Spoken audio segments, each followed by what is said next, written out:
Hello friends, আমি মনে চলে এসেছি আপনাদের সামনে একটি খাবারের ভিডিও নিয়ে। যেই খাবারটি খেয়েছিলাম সাউথের একেবারে শেষ প্রান্ত কন্যাকুমারীতে। আপনারা কে কে কন্যাকুমারী গিয়েছিলেন আমাকে অবশ্যই কমেন্ট করে জানাবেন। যেহেতু সাউথে গিয়েছিলাম, তো সাউথের দিকে সবাই একটু টক টক খেতে ভালোবাসে, তাই যতই বাঙালি হোটেলে খাই না কেন প্রতিটা খাবারেই টক ছিল। এমনকি ভাতের সাথে যে শাকের তরকারিটা দিয়েছে, শাকের তরকারিতেও টক।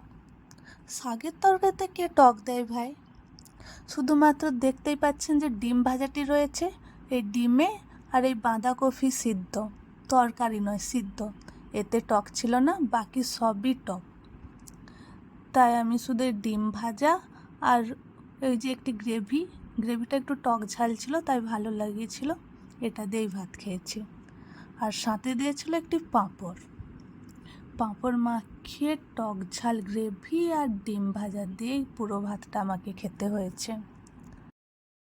বাট একটা জিনিস খুবই ভালো, যতই টক হোক প্রতিটা খাবারের তেল মশলার পরিমাণ কমই ছিল, যার ফলে শারীরিক কোনো অসুবিধা হবে। সাউথের খাবার নিয়ে কার কেমন এক্সপিরিয়েন্স আমাকে অবশ্যই কমেন্ট করে জানাবেন। আজকের ভিডিও এই পর্যন্ত। Tata, bye bye.